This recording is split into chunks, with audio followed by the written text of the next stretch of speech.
안녕하세요, 일렉트로캠입니다. 자, 오늘도 테슬라 이야기, 끊이지 않는 테슬라 이야기를 해볼까 합니다.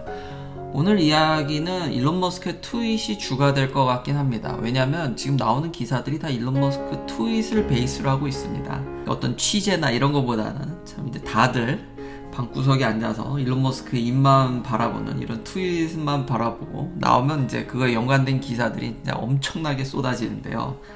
저 역시도 이걸 이제 무시할 수 없을 정도로 다가왔고, 특히 사람들이 계속 저한테 물어보는 그 테슬라 코드. 오늘도 저는 그냥 한번 일시적인 그냥 해프닝과 재미삼아 어제의 그런 스탠스가 변하지 않았습니다. 전 굉장히 그거에 대해서 스캡티컬한데 약간의 재미 플러스 하는 거를 제가 보탰죠. 근데 그거 일회성으로 끝내려고 그랬는데 오늘 일론 머스크 트윗이 이걸 무시를 못하게 나와가지고, 그리고 이것도 기사가 계속 나오고 있죠. 이제 아예 대놓고 이런 얘기들, 이제 스페이스X IPO냐, 스타링크냐, 계속 이제 기사가 쏟아지니까 이걸 무시를 할 수 없습니다. 그래서 오늘 제가 이걸 바라보는 본질까지 이야기를 할 것 같습니다. 이걸 통해서 일론 머스크가 어떻게 경영을 하고 있는지를 좀 알 것 같긴 합니다. 자, 첫 번째 트윗은 당연히 저한테 이제 체감되는 이야기를 먼저 해야죠. 제가 어제 얘기했듯이, 아니 엔더 푸시를 안 하면 딜리버리를 푸시를 안 하니까 제가 지금 모델 S가 밀렸죠. 그것 때문에. 그러면서 일각에서 이제 우려가 나옵니다. 아니 그러면 올해는 그러면 4분기에 폭발적인 딜리버리가 없는 거 아니야? 그러면은 이게 주식에 영향을 줄 수가 있죠, 당연히. 그러면 성과가, 이 퍼포먼스가 떨어지는 거 아니냐. 보통 테슬라는 4분기가 제일 셉니다. 그 센 정도가 아니라 정말 많이 세게 차를 밀어내는데, 그럼 3분기 정도로 밀어내는 거 아니야? 라고 이제 우려가 나오는 거죠. 그러면 예상되는 expectation earning이 떨어질 수 있기 때문에 주식에 영향이 있는 거죠. 근데 그럼에도 불구하고 오늘 주식 많이 올랐죠. 근데 아마 다른 여러 가지 이유들이, 그러니까 제가 이제 결론적으로 이건 얘기할 건데, 여튼 그 우려에 대해서 일론 머스크가 즉각 이제 대응을 합니다. 여전히 딜리버리는 인텐스하다라는 거죠. 그치만 이제는 좀 cost effective하게 좀 생각을 해야 되니까 과거에 비해서 이제 좀 slightly less, 약간 줄었다라는 거죠. 뭐 그 정도지, 그러니까 너무 우려하지 말라, 뭐 그런 얘기죠. 근데 제가 체감하기로는 저는 올해 그래도 늦어도 모델 S를 받을 줄 알았는데 내년이죠. 이러다 보니까 이게 계속 밀리다 보니까, 처음 제가 여름에 이거 신청했을 때는, 오더 했을 때는 11월이었습니다. 지금 밀리고 밀려서 여기까지 가니까 제가 체감하기로는 slightly less가 아닌 것 같은데, 하긴 뭐 그럴 수도 있죠. 왜냐면 가격이 많이 올랐죠. 10,000불이나 올랐으니까 불변의 진리, 비싼 게 지불한 사람부터 먼저 해주는 first come first serve가 아닙니다. 뭐 그런 게 내부적으로 도나요? 미리 예약을 했어도 약간 그런 의심도 들고. 여튼 4분기에 중요한 건 그렇게 많이 떨어지진, 그러니까 막 심각하게 딜리버리가 낮아지거나, 그러니까 여전히 4분기에 높은 성과를 보여주긴 하겠지만 아마 과거 대비해서 무지막지하게 그렇게 막 4분기에만 맨날 밀어내는 그런 건 아닐 거라는 거죠. 그렇지만 여전히 많이 할 거다라는 그 논란을 잠식시키는 일론 머스크의 트윗을 볼 수 있었고요. 그래서 이제 4분기 어닝콜에 일론 머스크가 나온답니다. 이제는 어닝콜에는 이제 바쁘셔서 다른 일을 더 하는 게 낫겠다고 생각해서, 그래서 안 나왔죠. 그냥 주주총회나 이런 디펜스에 좀 더 큰 이벤트는 대응을 하지만, 이제 매번 어닝콜엔 나오지 않았지만, 이번 이제 4분기 어닝콜에는 프로덕트 로드맵에 대해서 이제 얘기를 하겠다라는 거죠. 그리고 리비안이라는 이제 진짜 인도하는 경쟁사가 나왔기 때문에 사이버 트럭에 대해서 특히 얘기를 많이 할 것 같긴 합니다. 사람들이 요즘 기대가 많거든요. 저도 이것도 예약을 해놨죠.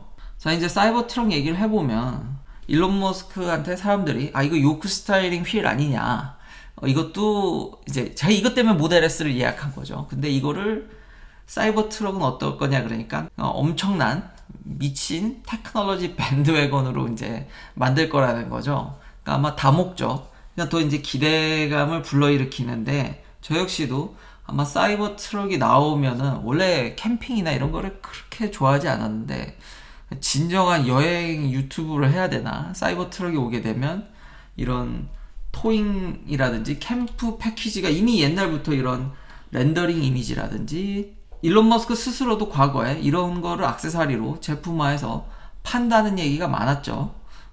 그렇기 때문에 저 역시도 당연히 사이버 트럭을 구매하면 이 액세서리는 당연히 자동으로 구매하지 않을까. 이렇게 해서 미국 전역을 돌아다니면서 여기다가 스타링크 꽂으면은 항상 어디든지 이렇게 모바일로 유튜브도 올리면서 이런 멋진 풍경도 업로드를 할 수 있지 않을까. 근데 금방은 안 될 겁니다. 뭐 제가 예상하기로는 뭐 빨라야 3년이 3년, 2년, 3년 뒤에 사이버 트럭을 받지 않을까. 빨라야. 그리고 저런 액세서리까지 하면 뭐 여유롭게 5년, 6년 그런 장기적인 안목을 보고 바라보고 있습니다. 그 정도일 거기 때문에 뭐 근실에 되진 않겠지만 저도 한번 이런 삶을 꿈꿔보긴 합니다. 자, 사이버 트럭을 얘기를 했으니까 이제 경쟁사 트럭을 잠깐 또 그래도 언급을 해야겠죠. 지금 리비안도 그렇고 지금 이제 슬슬 핫해지려고 하고 있죠. 근데 역시 양산이 쉽진 않습니다. 거기다가 제가 괜찮게 봤던 대형 SUV인 R1S가 지금 딜리버리가 늦어지고 있죠. 리비안도. 뭐 그거 예상됐던 바고요. 그래도 요 시장이 지금 이제 막 경쟁사들이 나오기 시작하기 때문에 특히 이 멋진 GMC 허머. GM은 어제에 이어서 CEO도 그렇고 참 이렇게 레벨링을 잘 못하는 것 같은데, 그리고 자꾸 이상한 일을 자꾸 이렇게 이해는 되지만 참 그러니까 현실과 어떤 기술적으로만 바라보기에는 세상이 참 인간관계나 이런 사회적인 집단의 어떤 이익 이런 것들이 복합 다양하게 얽혀 있어서 이런 면들도 원래는 제가 기술적인 면들을 처음 시작할 땐 굉장히 많이 얘기했는데 이런 면들을 이제 무시를 못 하겠더라고요. 이런 것들이 실제로 아무리 택 기업이지만 주식에 영향을 주니까요.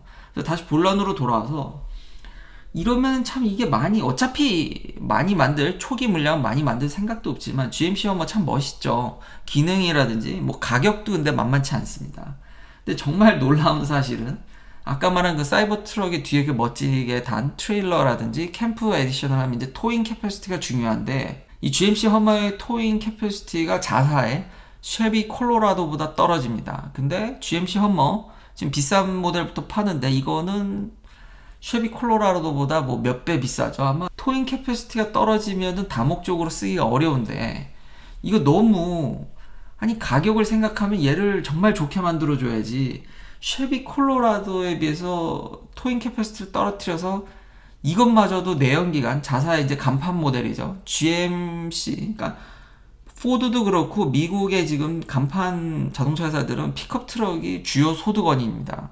그게 없으면 진짜 회사가 날아갈 정도거든요. 아니 그래도 그렇지 이 비싼 돈을 지불한 사람들이 이거보다 토잉 캐패시티가 떨어진다. 아 이건 좀 너무한 거 아닌가. 그리고 여기 비교 기사에도 이제 포드 라이트닝이라든지 이제 리비안도 여기 언급이 되어 있거든요. 그러니까 이 리비안 R1T 대비해서도 떨어진다라는 거죠. 포드 F150보다는 당연히 떨어지고 F150의 전기 버전보다도 떨어집니다. 아 이러면 도대체 뭐가 되나.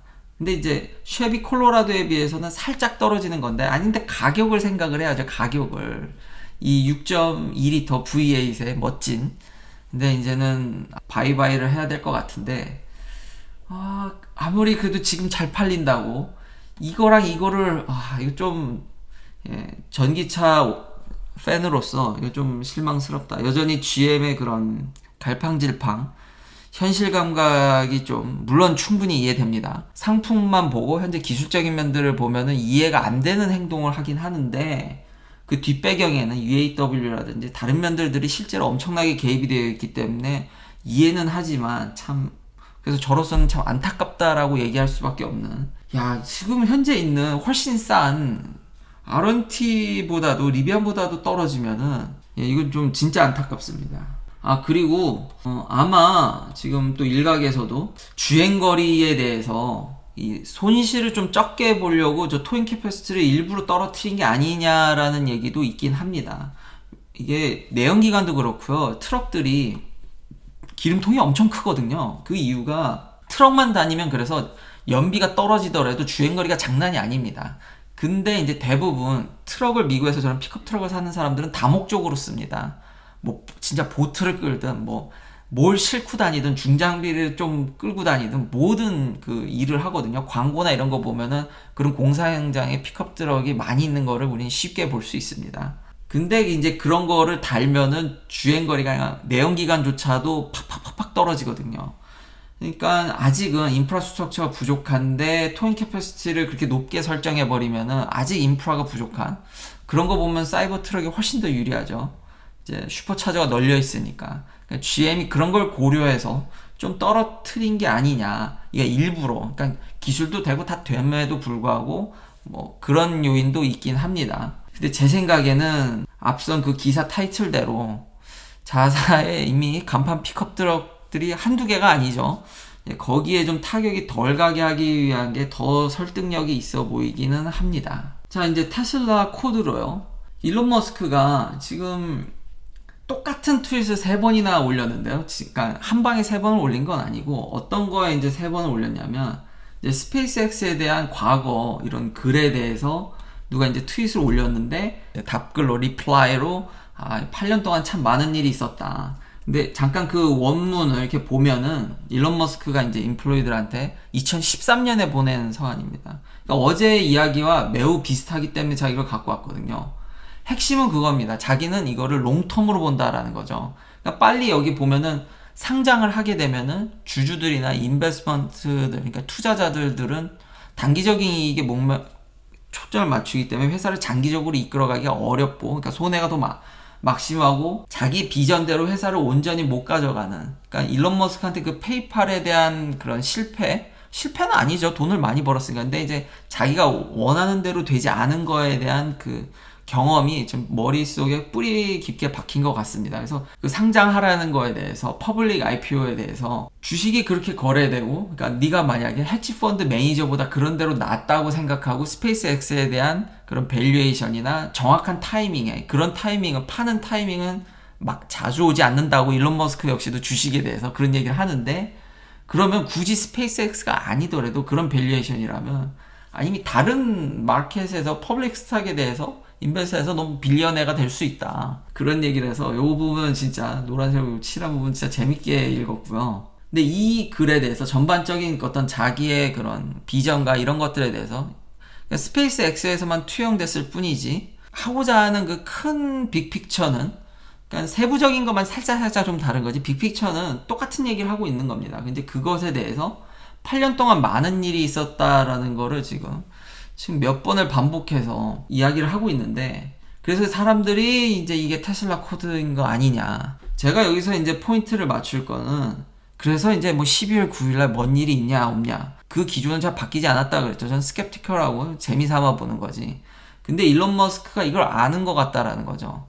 그러니까 옛날에는 기업을 다 사버려야지 자기 마음대로, 그러니까 대주주여도 요즘은 20% 갖고 있어도 다른 기관들이나 이런 투자를 받게 되면 무시를 못 합니다. 그 사람들 의견을 들어야 되고 자기 의견대로만 투영시켜서 회사를 이끌어가는 건 무지무지 어렵습니다.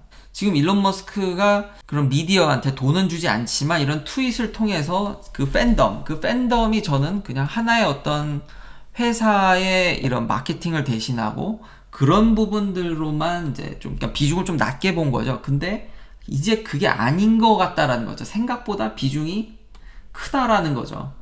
이런 팬덤이 있기 때문에 자기의 영향력을 더 확장시킬 수 있고 굳이 회사를 다 사지 않아도 그냥 8년 동안 많은 일이 있었다라는 거는 이런 것들을 이용해서 회사를 장악하는 면들이라든지 자신의 의견을 투영하는 방법에 대해서 이거를 잘 이용하는 것 같다라는 겁니다. 이런 코드가 되냐 안 되냐라기보다는 이걸 통해서 알 수 있는 점이 이제는 굳이 내가 회사 주식을 다 사지 않아도 상패시키지 않아도 이런 팬덤들이 자기를 지지해주고 그런 것들을 어느 정도 응해주면서 회사의 영향력을 행사하게 되고 그래서 자기 의견을 투영할 수 있는 그러니까 색다른 경영 방법. 미국에서 누구도 스티브 잡스도 팬덤이 엄청났죠. 근데 그건 이제 아이폰을 만드는데 이제 밀어붙이는 원동력이 됐는데 이렇게까지 전방위적으로 경영적인 측면에서 드러나는 거는 일론 머스크가 제가 보기에는 최초인 것 같습니다. 영향력을 이제 포함한다라면요. 그러니까 아마 일론 머스크가 스티브 잡스한테 그런 것들을 많이 영향을 받고 좀 착안하지 않았나. 그걸 이제 더 확대적으로 더 이제 영향력 있게 행사할 수 있는 방식으로 바뀐 거죠. 그래서 팬덤을 무시는 못한다라는 거죠. 그런 것들이 현재 주식에 반영이 되어 있는 것 같고요.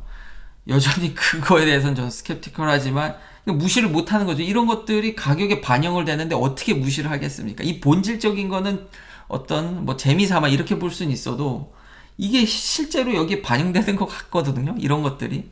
이 트윗 보면은 밑에 엄청나게 상상 이상으로 그 날에 뭔 일이 있는 거 아니냐고 미국 사람들도 엄청 이거를 이게 와, 저 좀 놀랐습니다. 그래서 그걸 보면서 지금 일론 머스크가 약간은 경영에 있어서 팬들을 어느 정도 자기를 지지해주는 사람들에 대해서도 신경을 쓰고 이런 것들이 사실 회사 경영에 영향을 실제로 예전보다 그 어떤 회사들보다 영향력이 커졌다라는 거를 실제 주식으로 이런 숫자로도 확인할 수 있는 것 같고 일론 머스크도 그래서 좀 경영 스타일이나 의중이 좀 많이 바뀐 것 같다라는 겁니다. 자, 마지막으로는 아까 그래서 이제 어닝콜에 나오는 얘기 살짝 좀 더 덧붙이면은 진짜 이제 쇼리지가 심각하긴 한 것 같습니다.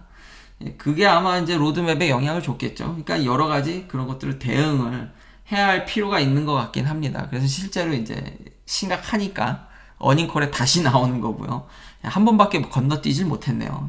이렇듯 한치 앞을 못 본 세상이고, 그리고 인디안 탤런트에 대해서도 일론 머스크가 언급을 했습니다. 실제 지금 많은 지금 택 기업들 CEO들이나 임원진들 보면은 인도 분들이 많죠. 요즘 소프트 파워, 그러니까 소프트웨어 쪽에 원래 인도 분들이 많았습니다. 저도 미국에서 사실 이제 대학원을 나오면서 이제 학교를 보면은 여러 학교를 거쳤죠. 그러면은 보면은 항상 소프트웨어 쪽에는 인도 친구들이 진짜 바글바글 합니다. 미국에 이렇게 유학 오는 3대장을 보면은 중국, 인도, 한국입니다. 원래는 한국이 미국에서 제가 유학 나올 때만 해도 한국인이 진짜 많았는데 이제는 많이 줄었죠. 이제는 미국 유학에 대한 메리트가 떨어진 건지 아니면은 이제 인구수가 이제 젊은 친구들이 줄어서 그런 건지 모르겠는데 이제 좀 많이 줄었고요. 그래도 상당하고요, 여전히. 그렇지만 이제 중국, 인도에 비하면은 현저히 떨어집니다. 그래서 하드웨어 쪽에는 중국 사람들이 많고요. 소프트웨어 쪽에는 인도 사람들이 진짜 많습니다.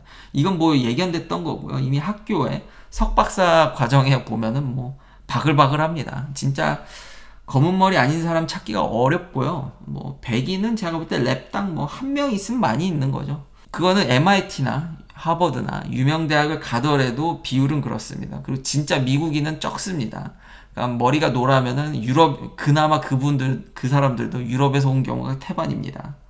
진짜 미국 친구들은 많이 이제 적습니다.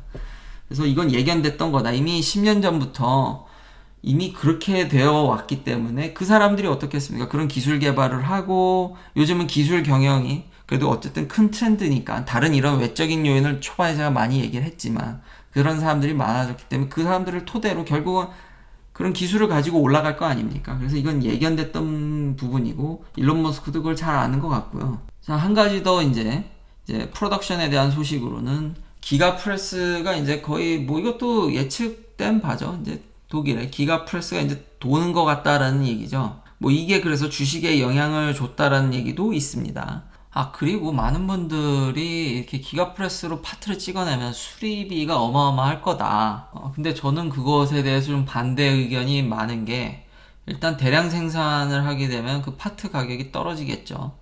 그 찍어낸 게 이제 일반화되게 되면 그걸 노리고 지금 이걸 하고 있는 거니까요. 그래도 이제 여기에 또 이제 좀 더 디테일하게 이제 반론을 제기하시는 분이 파트가 크기 때문에 이걸 교체하는 데 있어서 예전같이 이제 간단하게 안 되니까 전문적인 또 시설이 필요하고 그럼 테슬라만이 가능하게 되고 가격이 어쨌든 비쌀 거라는 거죠. 이 상황에 맞춰야 되니까 초반에 그럴 수도 있을 것 같긴 합니다. 이런 것들이 보급되는데 시간이 걸릴 거니까요.